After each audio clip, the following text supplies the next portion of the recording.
Buenas and half a day. I'm Norman Analista. I'm the Public Information Officer for the Guam Police Department, and with me in studio are three individuals from the Office of Guam Homeland Security and Office of Civil Defense. I'm going to ask each of them to just provide a little introduction consisting of what they do for those respective offices.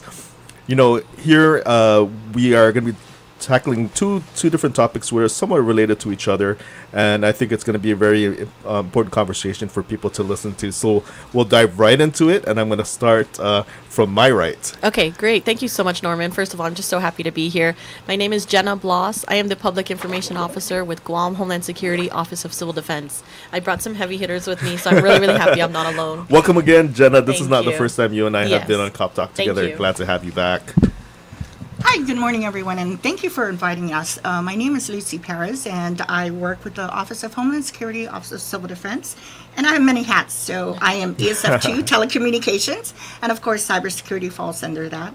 I also manage a cybersecurity grant, critical infrastructures, and I work with this beautiful lady from our Marianas Regional Fusion Center, Miss Helen.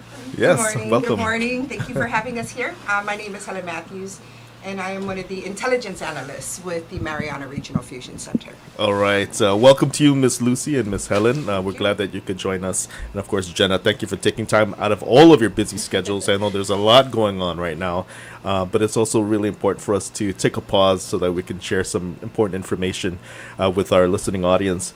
Well, in particular, I wanted to touch on this press release that Jenna had sent out, in it I'm just going to read a little intro so that we can kind of put our conversation into context. And it reads, the Office of Guam Homeland Security and the Office of Civil Defense is closely monitoring the evolving international situation referred to as Operation Epic Fury, a series of escalating military actions and counteractions involving the United States, Israel, and Iran in the Middle East. So obviously many of us have been watching the news consistently and intently to monitor the situation. Now, in the same press release, we talks about how there is no direct physical threat to Guam related to the ongoing conflict. But with regard to cybersecurity awareness and concerns, OHS and OCD encourages residents and businesses to remain vigilant and aware, particularly regarding potential cyber-related threats and misinformation campaigns that can accompany international events. So this is going to be pretty much the main focus of our conversation. And a little bit later on, we can talk about things that we can do to prepare ourselves, just generally speaking, for any disaster, which would include like a communications plan and also supplies that households should have in the event of an emergency. So with regard to cybersecurity awareness, and I have to admit, that's not something that I often think comes at the forefront when we have an international conflict. But I was doing a little bit of research, and I understand that that is a major aspect of what happens. So, Ms. Lucy, if you could kind of put it into perspective, why that happens. So cybersecurity, I always tell people, didn't just happen. I mean, cybersecurity started out like in the 1970s, right? So back then, if you can recall, we had those big computers, and then we had people having to go in and all those things. And then later in the 90s and in 2000, it got more complicated because now everything started coming online. Government agencies, critical infrastructure started putting all of their systems online. So it's a big event. It's not something that we should be taking lightly. With the press release and with Operation Fury, what we're concerned about and what the governor is truly concerned about, it's one of her largest priorities, is making sure that the people of Guam, its data, its critical infrastructure, and that includes both government and private, are protected. We need to prepare for these events, and one of the best ways, of preparing is making sure that we understand the simplest things, right? Because cybersecurity, just imagine, if it hits a critical infrastructure like the hospital, what is it going to do? In layman's terms, the hospital's EHR records, their health records, their pharmacy, the CT scans, the MRI machines, those are all online. They utilize the internet. If that goes down and an event happens or something as simple as a crash and we can't get our patients to get into an MRI machine or a CT scan machine, we can't help them. if there's an attack, cybersecurity attack on our power grid, and their system is brought down, then the power system starts shutting down. It's a cascading effect, right? It'll affect the hospital. It'll affect water. How do we get our pumping of water? It'll affect sewage management, right? It'll also affect our emergency services and our law enforcement. 911, are they able to call in, right? Are we able to, on the ambulances, would they be able to use the internet to get on their pads, to start documenting, or even use their cell phone to call the hospital and say, hey, we have a critical case coming in, get ready. So there's different aspects of cybersecurity and what it affects, and that's why we're really looking at this. So although Guam doesn't have as Jenna has stated in the release, it's not a threat, a physical threat right now, right? There is, and cybersecurity has been happening. I mean, even in the CISA website, we've been monitoring Iran since June of 2025. We've been telling people, look at your data, look at your IT, OT systems, make sure you're doing your patches, right? So when agencies like CISA or MSI-SAC go out and put out this, hey, you've got a list of malicious, you need to patch this, or you have equipment that are end of life, you need to take care of it. We need to take those things seriously. This really puts into perspective the broader reach and the major consequences of these cyber attacks. A lot of us, when we think of cyber attacks, we might think of, hey, don't open up that email because there's a virus. Right. And we know how that can personally affect us when we can't access our own personal emails, let alone government operations, critical government operations. So the vulnerabilities are certainly still there, despite all that we're doing to be vigilant about it. It's definitely something that we want to consistently think about.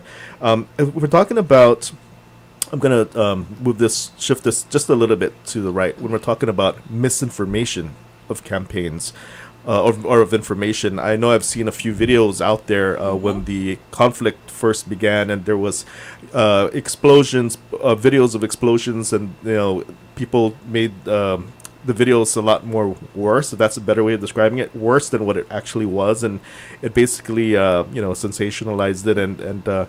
Of course, those who saw the videos were misled into thinking this conflict was something, or at least whatever was happening was a lot worse than what it may have been based on the original video. And of course, that was meant to incite fear and anger and anxiety. Jenna, what do you think we should do as a community to ensure that the videos that we're watching, that we're able to vet what is considered authentic and what's not? Yeah, thank you so much. So our office we have a very big effort where we try to educate the community through our public information regarding ways that people can find out if what they're watching, what they're seeing, what they're reading, if it's coming from a reputable source. It's very important that the community are aware. So it starts with that awareness level and understanding that there can be videos created, deep fake videos created. There can be videos that manipulate what you're seeing, and to have somebody like a talking figurehead or a leader, somebody who's speaking on a video, there are things that you can look out for to see if it's actually the person speaking. So our office made a big effort where we put out some public information. It's available on our website where we detail things that they can look out for. So deepfake videos can be difficult to spot, but there are some variations that you can look into. So if there's a glimmer behind the person that's speaking, or if there's some, if you look at their hands and there's more than 5 fingers or less than 5 fingers, or just those subtle changes and subtle differences make a big difference. When you say glimmer, is that sort of the lighting that it's employed? Yeah, it could be the lighting, and sometimes you'll see a little bit of a flickering behind the person that's actually moving. So there are all these subtle things that you can look out for. But it really just starts from that awareness and being able to identify that this might not be as accurate. The best thing that you can do is check in with reputable sources to see, is this an accurate video that's circulating? Our office really promotes, if you feel uncomfortable about what you're seeing or you have questions about it, let us assist you, because we do have analysts on hand with the Mariana Regional Fusion Center who can assist in looking back and seeing if this is reputable information. Thank you for that segue. I was going to ask Miss Helen over here with regard to her role in all of these efforts. So are you analyzing those videos? What are the things that you're doing? We do. A lot of the information that Jenna just stated is information that we have directed the narrative with her to make sure that the message is clear and as accurate as we can to our community. With regards to situations such as deep fakes, the communities reported that to us, and we encourage the community to continue to report these types of behaviors or activities with us. And we will look into it. And one of the beauties of the Mariana Regional Fusion Center is we're not just unique to Guam. There are 80 of us across the homeland, and we have our CNMI node, so we have our partners in CNMI. We liaison very closely with our federal partners. So if information or misinformation in this case comes across our desk, we can avail of resources from that level to try and help get this off the words internet, right? Because it will create chaos and panic and anxiety, and that's exactly what we don't want to happen on our in our community and across the homeland as a whole. So, if someone is watching a video, is it safe to say that if it's a video that's gone really viral and a lot of people have viewed it, that chances are on your website you might have something that addresses it? Yes. We have. There was one that recently circulated. Our office did a quick job and turn around and trying to address it. But again, if you're unsure, again, just check in with our organization. We have ways that you can contact us. Our contact number is 475-9600. The Mariana Regional Fusion Center also has a contact number that's 24/7. And then we publicize our website as well as our email addresses. We try to get that information out there, and we'll share that so we can reiterate throughout this interview. And speaking of websites, I mean, fraudulent websites is also another thing, right, Miss Lucy? Yes. And how do we ensure that the website that we're looking at is authentic? So one of the first things is when you're typing in a website, you say, for example, Guam Homeland Security, there's these 4 letters, HTTPS, right? If you see that, that's a secured website. If you see the S drop, then you shouldn't be going anywhere near that, right? So it's just HTTP. TTPS, right? So that's one. And then 2, you can just validate it, because a lot of times when you go in and you use a Google engine or whatever engine you're using, if you type in, GTA, you type in GTA and you're thinking you're going to the telecom company, you're going to a gaming site. So you just have to be extra careful at what you're looking at. And then I'm glad you brought up website, because it even comes into emails, right? Yes. So one of the biggest things in cybersecurity is, phishing, right? Phishing, email phishing. And so people will receive emails and they think it's from their boss. Like, maybe I'll get something from Miss Helen, right? And I'm so used to seeing her email every day that I don't even look at her address anymore, right? It's like, oh, it's from Miss Helen. But then something tells me, oh, wait a minute, because I know she works at MRFC, but now, and I know MRFC is all small letters, but why is it now that it's Helen dot, her last name, at large letter M, small letter S, or a small letter R? Something's not right. So don't click, I'm looking at the email, don't click on the links attached. I'll call up Miss Helen and say, did you send me an email on something? Because your address looks funny. So it's simple things like that. But it's hard for people who look at it every day to catch it. So this is where the awareness and really taking a look at what you're doing and take that time out to make sure that it's correct. Especially when you're dealing with sensitive data, financials, and then even your own personal data. Because on the internet, it leaves digital footprints. Once you press send, it's out there. So people will take advantage of that. This reminds me of this email. One evening I was typing on my computer and I get an email from a former boss. Right. And of course, once I see that name, I'm like, oh, stop everything I'm doing. Let me see what's going on. And so the email address looked legitimate. Yeah. Everything was spelled correctly with regard to the name. And of course, the organization that I worked with, it looked like it was a legitimate email address until I started reading the email further. And it said, hey, I've run into a problem. Do you mind sending me some gift cards from, I forgot where it was, from Amazon or from Macy's or whatever. And then immediately I said, my boss, there's no way this person would say, send me these gift cards. But that becomes, more obvious to people, right? When it seems to conflict with how we know the person to be or what that person would ask for. But I noticed that in some emails that I've been sent, it's starting to look much more sophisticated. Yes. So color schemes of the website match the legitimate organization's color schemes. Yeah. And it used to be that I would look at some emails coming my way, and then once I, just to test it, I'd put reply. And then the reply is some really odd address, and it's not the original sender's Right, address. right. So those sort of things, prompted me to think, wait a minute, something's not right. And of course, being generally aware, having these sort of conversations to say, something's not right here, then you should probably stop what you're doing. Yeah. Yeah. So If it doesn't look right, don't send it. If it doesn't, it gives you that uncomfortable feeling, don't even bother. And, we're seeing a lot more too in the financial institutions. So the banks, our private sector partners, the banks are getting very aggressive too and putting on their website. As soon as you log into a bank, they have a message. Yes. We will never ask you for your PIN number. We will never ask you for this information. Because what we've seen in the past 3 weeks is this phishing email. Yes. It looks like it comes from the bank, and it's telling people, hey, you need to update your password. You need to do these things, right? And so right away, because it's money, right, we're thinking, oh my God, I got scammed.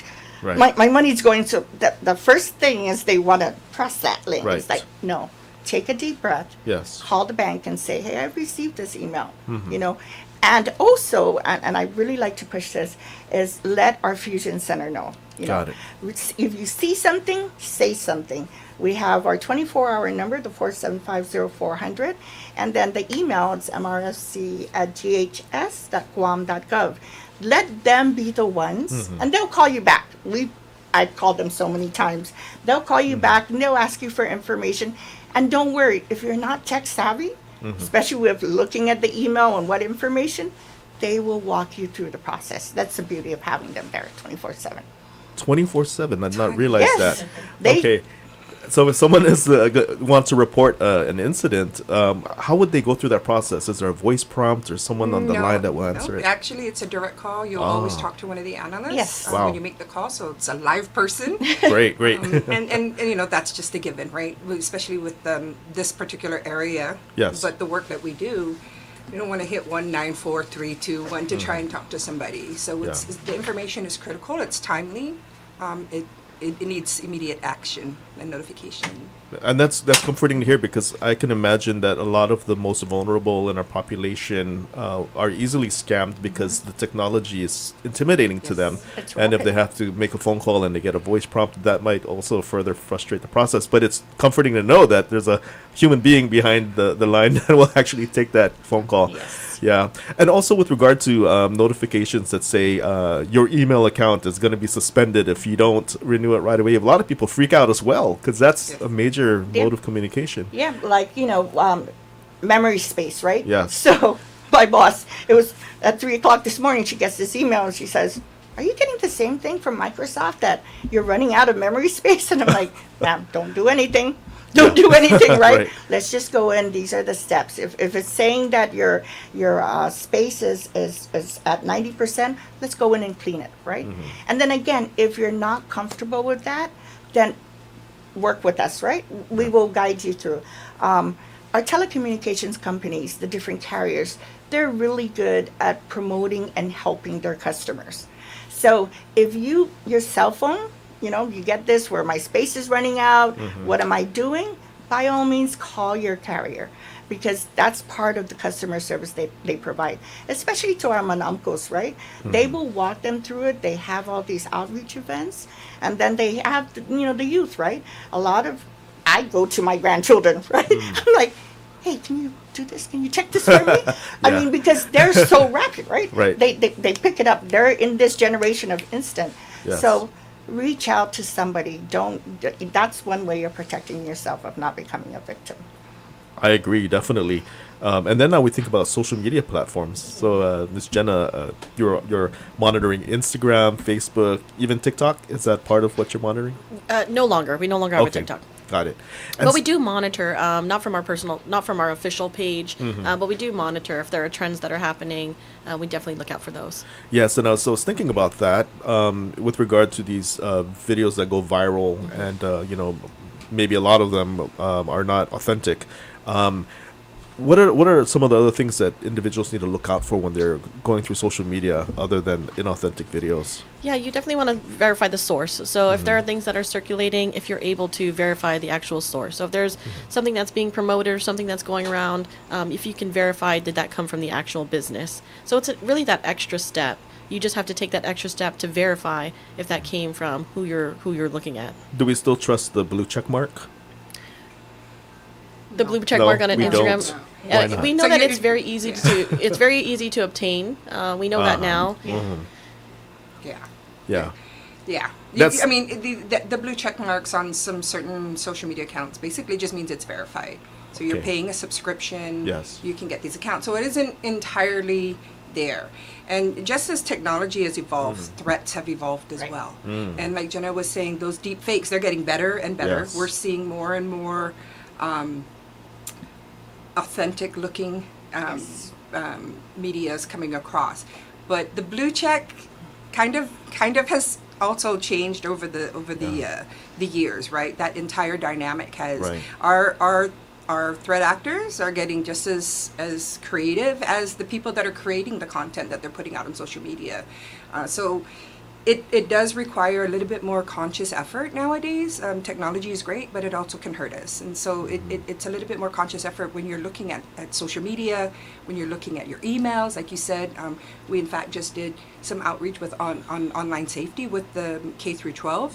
And that was actually one of the things that we talked about was the HTTPS and what does it mean and going on it in the emails, the urgency, the misspellings, and then the deep fakes. So it's important that, as users of the internet or being online, that we do our due diligence to protect ourselves. Making that extra effort to verify or vet the information you're actually getting. I mean, if you know how to go online and do a search for a particular video, then search additional. If there's a particular topic that you're looking for, multiple searches to try and validate that what you're actually seeing is from a reputable source, that it's consistent, because you start to see there's two sides to every coin. So it really does take a more conscious effort nowadays being online and being safer online. Wow. Thank you for pointing out that these blue check marks can actually be purchased through subscription, right? Yes. So that means almost anybody who can afford to pay a subscription can get that blue check mark. And once upon a time, it used to be the thing that you look at to trust that this information is authentic and all that. But even at that, your organizations that may have maybe information that's still questionable or controversial can still get that blue check mark because they're getting verified as an organization. Correct. So that's definitely something we need to be aware of, that this is also evolving along with a lot of other things in the situation. Well, with regard to passwords, I'm seeing here this is one of the tips to enable multi-factor authentication when available. Right. I'm seeing that more often. You get a text on your phone and then you key in the code, but that's not always happening, though, is it? Well, when it's available, I know the government agencies, both federal and local, state government, are pushing for that. It's another layer of protection, and it's also to ensure that what you're receiving. So that's like the blue check mark Yes. for the government, Okay, right? got it, yes. But even with that, you have to be careful, because if anybody has access to your cell phone or they have access to your email, it doesn't. They'll still go in. They'll still be able to manipulate your phone or to manipulate your emails. So what we always tell people is like passwords. When was the last time you changed updated your password? Mine? Because it's fun. Well- No, but really, because passwords, Yes.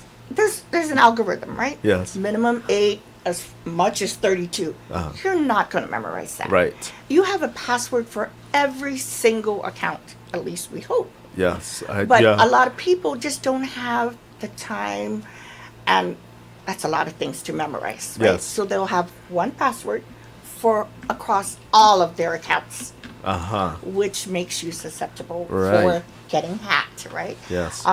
Or they make their passwords really simple: 1, 2, 3, 4, A, B, C, D, E. Or even better, they think it's safe because they use their children's name or their grandchildren's name. Or a combination. Or a of names. combination, thinking nobody will Yeah. ever figure that out.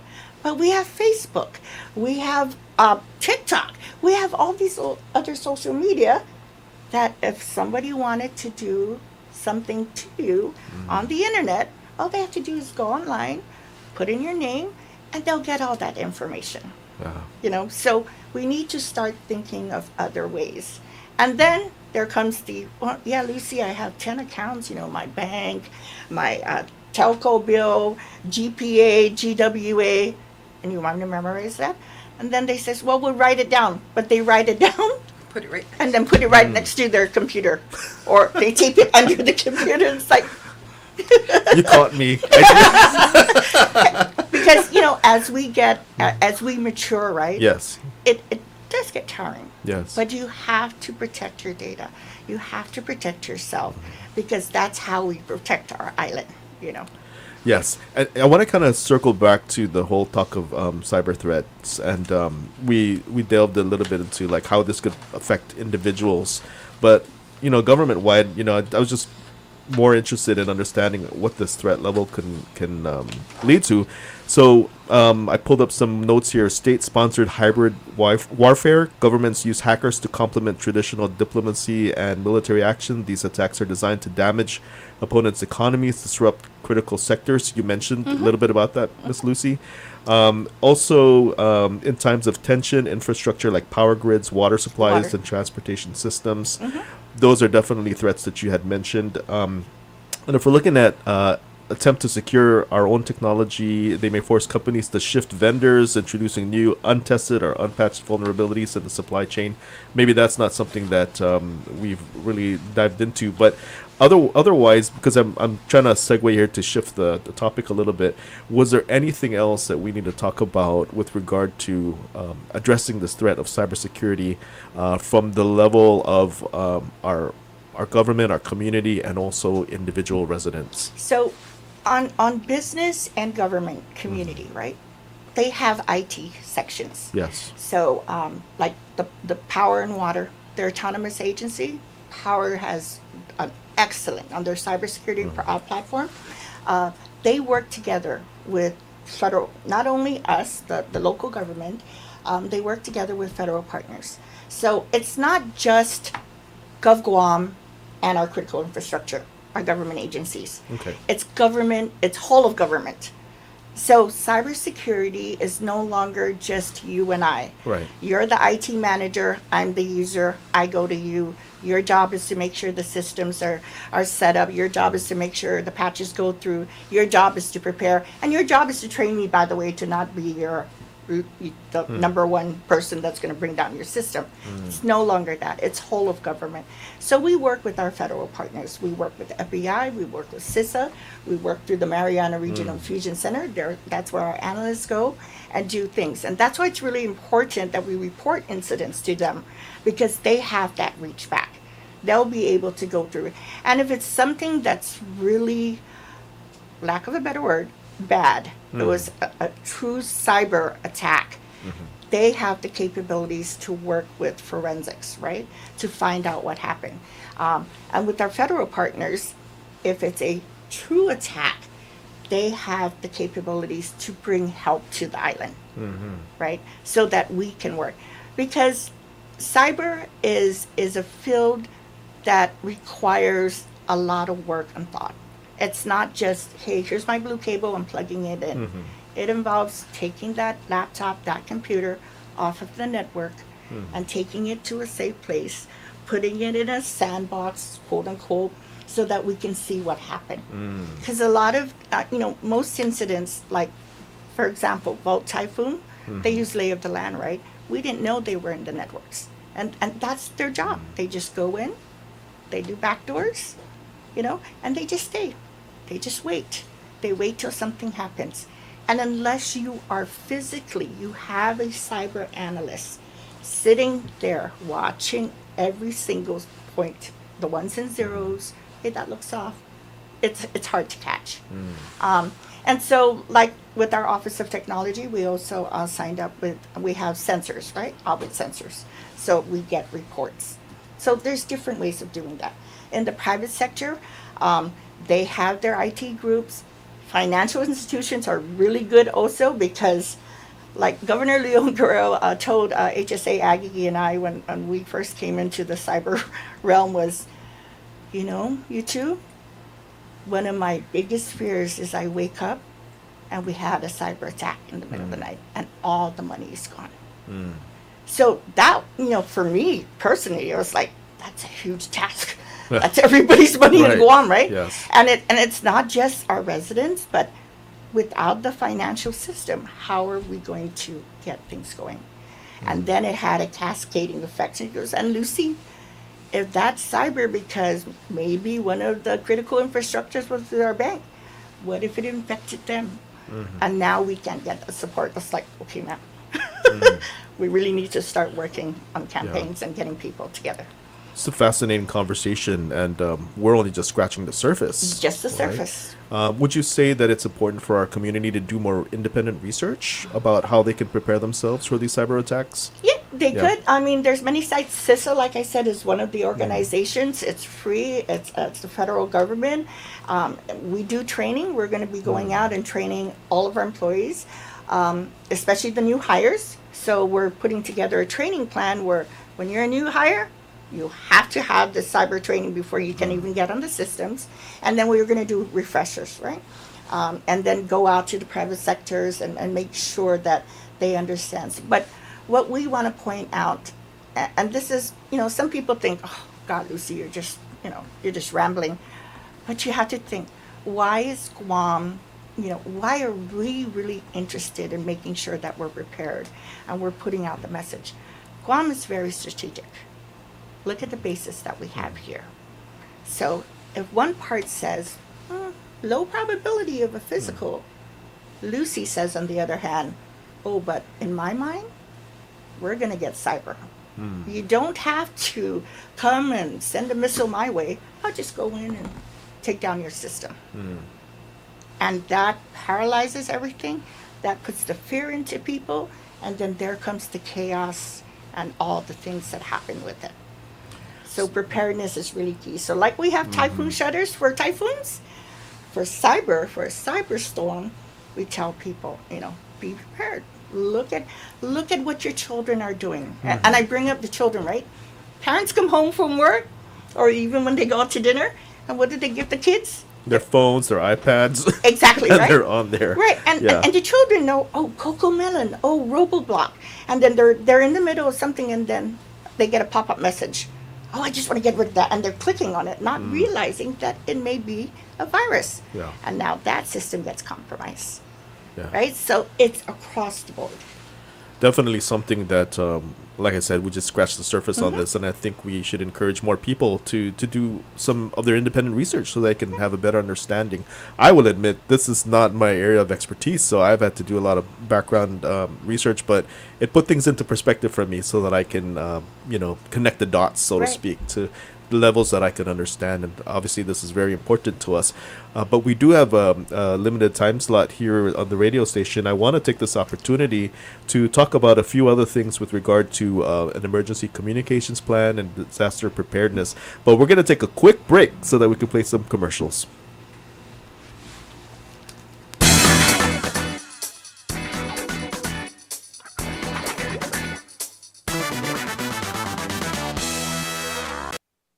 CBS News Brief. President Trump addresses oil prices, which have surged to $100 a barrel amid the war with Iran, which he says could end soon. We're in a very good position, but very unfair to other parts of the world, like China as an example. I mean, we're doing this for the other parts of the world, including countries like China. When President Trump said that the war with Iran is very complete, oil fell on Wall Street, closing down over 6%, but not much is getting through the Strait of Hormuz, and Gulf oil analyst Tom Closa says crude oil and gasoline were well supplied at the end of February before this happened. Diesel, jet fuel, and heating oil were not. So that's where we're seeing the most spectacular increases. Due to the partial government shutdown, short staff, and spring break, there have been long lines at airports in Atlanta, Houston, and where this man is, New Orleans. I started a stopwatch. 32 minutes. 32 So it's moving, but it's a long line. We're going to miss our flight, I'm sure. CBS News Brief, I'm Jennifer Kuiper. Calling all engaged couples and event planners. Join Leo Palace Resort Guam for our first ever bridal and event expo, The Road to I Do. Happening March 21st from 10 a.m. to 3 p.m. at the Zafiro Ballroom. Explore venue options, financial planning, bridal glam, formal wear, wellness, entertainment services, and more, all in one place. The road to I Do at Leo Palace Resort, Guam. Design your day, define your forever. Special thanks to Power 98, Wave 105, and Route 99. GUAM Island in the sun, from Jigo to Molessi, this land is all that we know.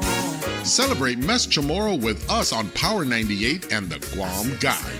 We invite you to show your island pride in the Mes Chamorro Landmark Photo Challenge. From the Laddie Stone Park to Two Lovers Point, from the Inalaham Pools to the Malesu Bell Tower, we want to see you at your favorite Guam landmark.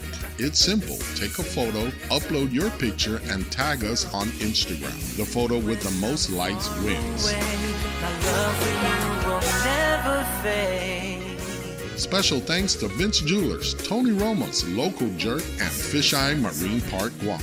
See the GuamGuide.com/Mes Chamorro contest for all your official rules and regulations. Viva Mes Chamorro! I said this land is all that we know. Pat's Tinting and Detailing says Biba Mes Tomorrow. Give your ride a glow up because even our cars deserve a little Island TLC this Mes Tomorrow. For all your tinting and service needs, call 647-SLAM. Biba Mes Tomorrow. Tia Trasasaw, Sinyaha. Hud ima usanya ifinut samoro gigima. Hinasu ginini komisyon ifinut samoro. Ekungo si Signora Rufina Mendiola. In entrevista a Signora Teresita Flores. Apa na timan finut samoro siya na familia gigima pat gi komunidad. Tutulo don tuafa studente ko na mai sapago.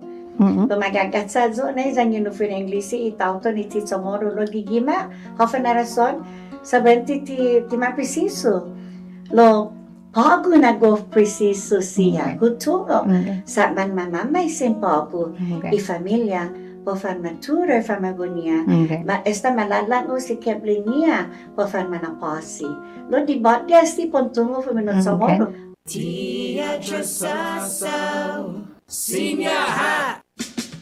Calling all engaged couples and event planners. Join Leo Palace Resort Guam for our first ever bridal and event expo, The Road to I Do. Happening March 21st from 10 a.m. to 3 p.m. at the Zafiro Ballroom.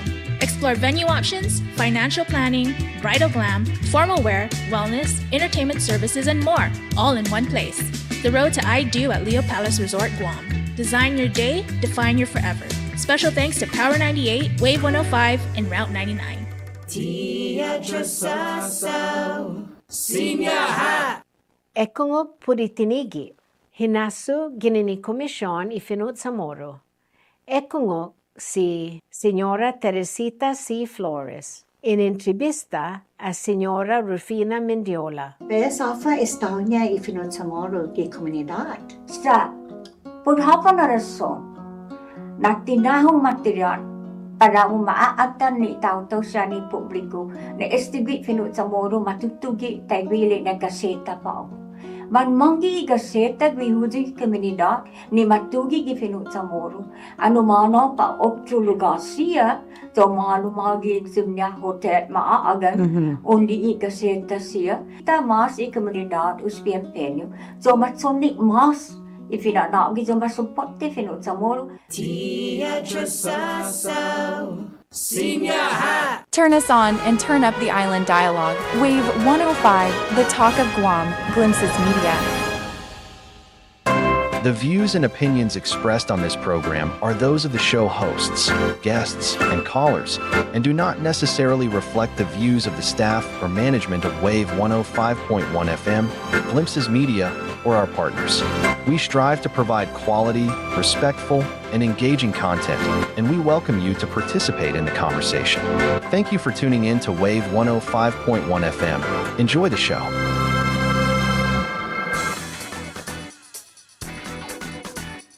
Welcome back to the show. I'm Norman Analista, and I'm here in the studio joined by Miss Lucy Paris, Miss Helen Matthews, and Miss Jenna Blas. And we had a really fascinating conversation about cyber attacks or preparing for cyber attacks. And I invite you to to listen to that conversation if you're just tuning in. But for now, I wanted to talk a little bit about how we want to encourage the community to speak up if they notice something unusual. So if you see something, say something. And I admit, I myself have this tendency to think, oh, well, I see something, someone else is going to cover that, someone else is going to report that. But that's probably a wrong way of viewing this any matter for that. But Miss Helen, you wanted to expand a little bit on that. Oh, okay. Yes, we endorse the see something, say something campaign, which is basically if you see something suspicious, then say something.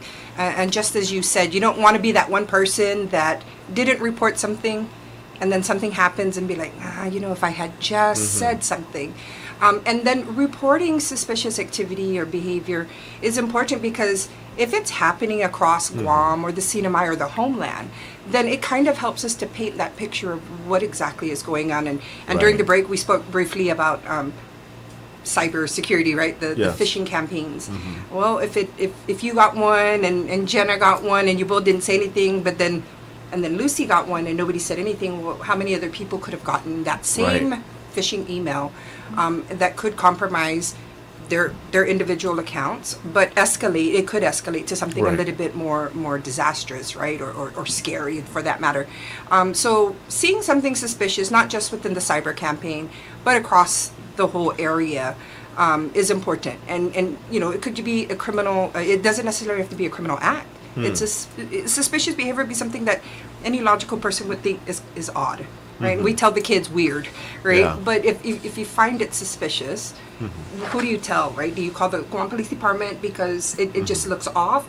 Well, that's where the Fusion Center comes in, and you can give us a call and let us do what we need to do to try and help identify. Because if you make a call about a phishing campaign, and 25 other people, 30 other people, 100 other people give us that same call, it kind of helps us to say, wait a minute, something obviously is going on, and we need to start looking deeper into this and taking immediate action. Absolutely. Thank you for stressing that. That's really important for our community to listen to. I'm going to shift gears a little bit, and I'm going to take this opportunity to ask Jenna, because you being here in the studio, I wanted to talk about disaster preparedness plans and also a communications plan. Absolutely. I know you have some of this on your website, but if you can share with us what goes into a communications preparedness plan. Yeah, so the family communication plan can really be as in-depth as you'd like. You really want to talk through all of the different scenarios that your family could encounter. It could be all hazards, all threats. It really can be as detailed as you need. But you want to include in there information, how are you going to get in touch with one another if you're all separated? Do you have a safe evacuation meeting point? And what's really important is actually have your plan written down, have it in black and white, and something that you can go over and reference with your family, and you can change over time. Because the most important thing is that everybody in the family is aware of this plan, and everybody in this family knows exactly what to do. And it's really identifying very specific jobs and duties and responsibilities. So if there's a teenager in your household, maybe they're responsible for making sure that the child has their shoes. It could be something as small as that. Maybe it's something making sure that a parent is responsible for carrying the emergency kit to the vehicle if you have to evacuate. So it's just really detailing all of the specific acts that you would need to take in the event there's a different threat. So I'm thinking about this plan. For example, a lot of people have WhatsApp group chats, right? The family chat. But then a situation happens, Lord forbid, and we are not able to get into our WhatsApp chats. How do you account for things like that? I appreciate you bringing that up. And one of the stories that we highlight, especially when we go out and do community outreach to the children and to the youth of our community, I share something from our family communication plan. So what we have in our family communication plan is we have a person that's off island, my auntie, my mother's sister, who's part of our communication plan. And I asked the students why, and it's because she's removed from the situation, she might be removed from the disaster. There was a time in the past where there was a large enough event where there were calls being made and you were unable to call. Either you can only call on WhatsApp or you can only call on your phone or a landline. There are all these different scenarios. So by including somebody who's off island, you can make that a touch point. So you're able to contact my auntie and say, hey, if my mom calls, please let her know I'm going to our safe meeting spot in 1 hour. And then my mom's able to check in on her end. If we're separated, and she can check in with her sister, my auntie, and say, hey, did Jenna give you a call? And help relay that information. So it's really making it as detailed as you want. Our office has a lot of information about just doing a standard basic plan. But again, it's really as detailed and as in depth as you want to go with your plan. Yeah, and every family situation is going to be different. There are Yes. different dynamics. Maybe grandma's living by Right. herself. Who's going to check on grandma Yes. when that happens, right? Yeah, so identifying that beforehand is very, very important. That way, if something does happen, you're not scrambling around or trying to figure it out in that moment. Right, exactly. When it comes to preparing by storing up supplies, what sort of advice do you have? Yeah, so I'm glad you're bringing this up because the two steps that we try to provide to the community, very simple. Build your family communication plan and building your emergency kit. The emergency kit is something, just basically all the disaster supplies that you would need to survive. And it doesn't need to be expensive. It can be built over time. Maybe you're just adding in a canned good once a month. We don't want to intimidate people and say you should have this really elaborate kit. But again, you want to prepare supplies for at least 5 to 7 days. We have a higher threshold, a higher amount of days that we prepare for here on the island because we are an island community. Yes. You might see different information, especially in the continental United States, about preparing for 3 days. But again, they have states that they're right Yeah. next to. But we remind the community to prepare for 5 to 7 days. And you want to have at least 1 gallon per person of water per day. So that's a lot of water. Is that drinking water? Drinking water. Okay.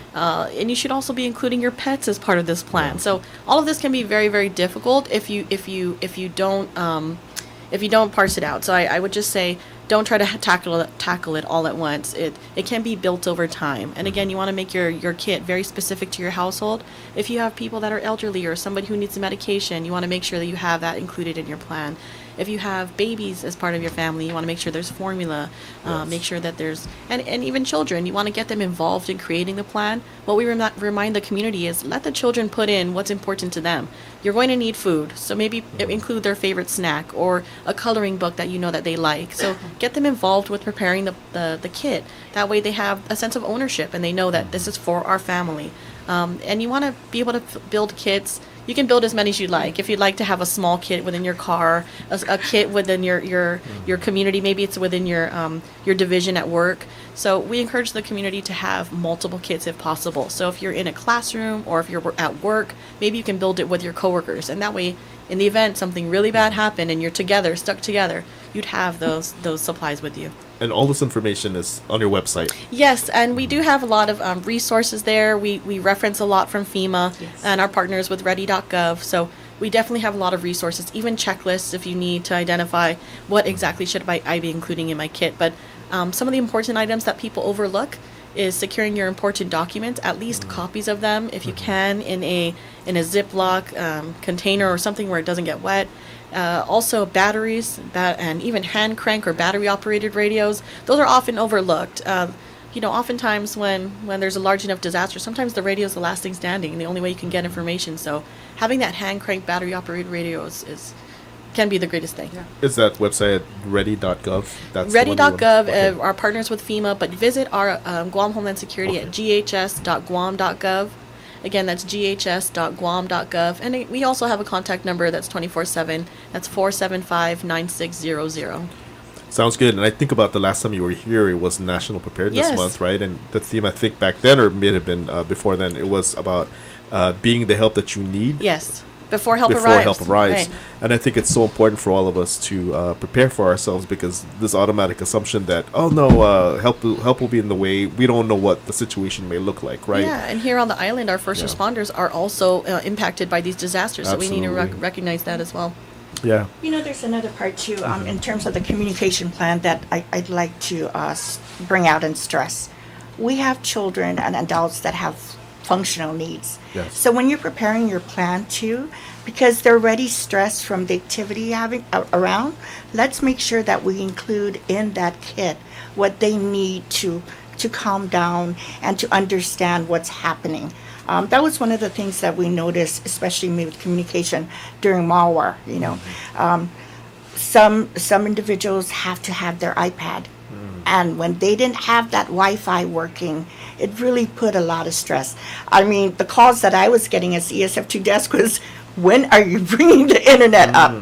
Because, and to parents or individuals with disability, that is a major thing, and that stresses the body. So, make sure that's included.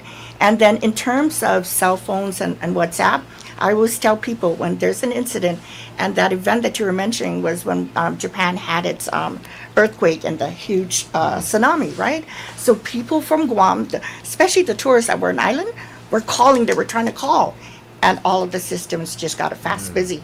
So we had to put out the communication of when an event's happen, don't call, text, because it uses less bandwidth, right? And then they'll get the text more. So simple things like that, just to remember. And as Ms. Jenna said, write it down, because if you're not experiencing it on a daily basis, you're going to forget that. Right. But if you have it written of, don't call me, call this number or send a text, then it works. Great advice. I can't thank you enough. I mean, these various topics that we've talked about, so critical for the community to be aware of and to start preparing for and doing their own research to see how they can best prepare. So I want to wrap up and thank Miss Helen, Miss Lucy, and Miss Jenna for taking time out of your busy schedules. And hopefully down the road we can talk again about some other topics that are important to our community. Yes. Yuli, thank you for hosting, Thank you, producing Yuli. behind the scenes. We Thank appreciate you. your help. Until next week, see you then. Thank you.